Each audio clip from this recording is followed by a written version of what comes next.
Well, good afternoon, everybody. It's great to be with you. You know, back in the day when I played football, I did play football, believe it or not. Back in the day when I played football, there was a sign that hung out over the locker room door. And what it said was, when the going gets tough, the tough get going. And my friends, the last 7 years under Barack Obama has been a tough going. And you know what? Republicans have not been very tough standing up for you. And you're demanding change, aren't you?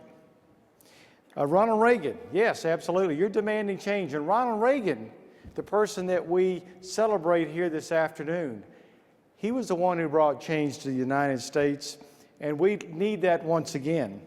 One change we're all anxious for is a new president. In 322 days and 7 hours, right? But who's counting? So that's driving people like you and me to be angry and frustrated with both parties in Washington. It seems like both parties want bigger government. They just fight over who's going to run it. It's just this frustration that led me to help found the House Freedom Caucus, a band of brothers that led to sweeping change, conservative change to the House leadership. Knowing that we would be subject to severe punishment from our leadership, and having no assurance of success, more than once Freedom Caucus members were heard to utter those words of Ben Franklin: "We must hang together, or assuredly we will hang separately."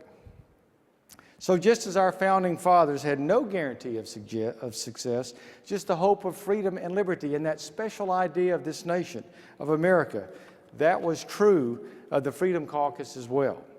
Only through bold, courageous leadership demonstrated by the Freedom Caucus will our country be changed for the better. Now, last year, we Freedom Caucus members decided we had had enough of unkept promises when it came to the people's business. We shook up the House and achieved a historic change when we successfully forced the Speaker of the United States House of Representatives, we forced him to resign. Now, how's that for change? Under the most liberal president in history, this nation has suffered the passage of damaging legislation that has flattened our economy and drained our freedoms, like Obamacare, big corporate bailouts, and oppressive regulations. You cried out to Republicans for change, and they said, well, first, give us a majority in Congress. And what did you do? You gave them that majority. And did anything change? Nothing changed. Don't you think we should start a Freedom Caucus in the Senate? In case, there you go, in case the Senate leadership hasn't noticed, people are still angry and frustrated at them as well.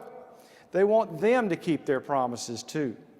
Next year, with my leadership and a new Senate Freedom Caucus, I will force a vote to repeal Obamacare, lock, stock, and barrel.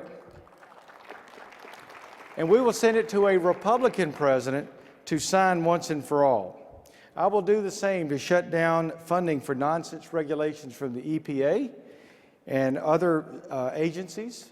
And what we'll do is we'll take out the bureaucrats who mistreat our wonderful veterans. And I will work every day to get government out of the lives of ordinary Americans, especially the job creators, our entrepreneurs. And you know what? I'm a product of that. Growing up in a working class home, looking for a way to make a few extra bucks, I went to my dad and I said, "Dad, I want to start a lawn mowing business." I was only 14 years old. I said, "The only problem is all we have here is a clunker. I can't even get it started." So he said, "Fine." We went to the store, we bought the lawnmower, then he took me to a loan agency and made me sign a note and told me I was going to have to pay for that lawnmower out of my meager cash that I would make. And then what's more, he said, "Well, you'll also have to cut my yard for free." Donald Trump had nothing on my dad. The first job taught me the principles that I used to later build a private medical practice after 6 years as a Navy medical officer, and build a non-medical business that employs over 500 Louisianans today. But that common American story seems to be fading for many into the past. But is there hope for the future?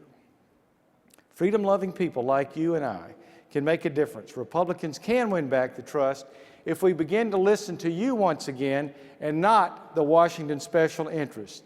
Thank you so much, and God bless.